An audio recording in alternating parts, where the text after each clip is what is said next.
Mi nombre es Héctor José Torres Fuentes, estudiante de la Universidad Tecnológica de El Salvador. En este video vamos a realizar la práctica número 4, circuitos resistivos, de la parte 1, ley de Ohm. Para este video solamente vamos a realizar de la tabla 4.1.1 la última parte, que sería con una resistencia de 10 ohmios. Para realizar este paso vamos a colocar en el simulador una resistencia de 10 ohmios y vamos a iniciar con un voltaje de 1 voltio. Tenemos un flujo de corriente de 100 miliamperios.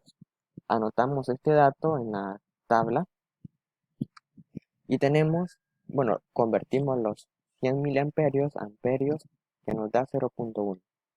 Luego lo hacemos con un voltaje de 2, 3, 4, 5 y 9 voltios. Como podemos ver, con 2 voltios nos da 200 miliamperios, que sería 0.2 amperios. Con 3 voltios nos da 300 miliamperios, que sería 0.3 amperios. Con 4 voltios nos da 400 miliamperios, que sería 0.4 amperios. Con 5 voltios nos da 500 miliamperios, que sería 0.5 amperios. Y con 9 voltios nos da 900 miliamperios, que sería 0.9 amperios. Todos estos datos los guardamos en la tabla y hacemos la gráfica.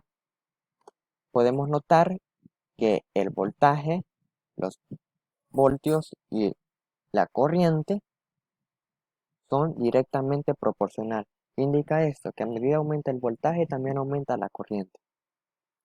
Ahora procedemos a contestar las preguntas de análisis. La primera dice: ¿qué sucede con la corriente en un circuito cuando se aumenta el voltaje?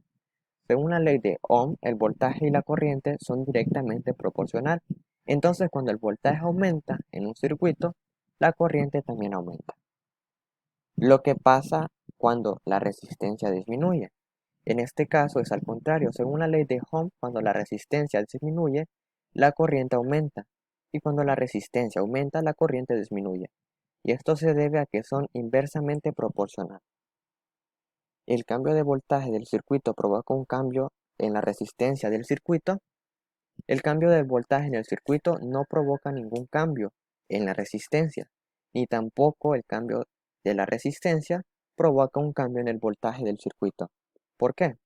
Porque ambos datos son independientes. Significa que ni el voltaje depende de la resistencia, ni la resistencia depende del voltaje. Y por último, explicar por qué la corriente y la resistencia son inversamente proporcionales. En primer lugar, podemos definir la resistencia eléctrica como la oposición al flujo de corriente eléctrica a través de un conductor. Entonces, un valor alto de resistencia indica que el material es un mal conductor, por lo cual tendrá un flujo de corriente bajo.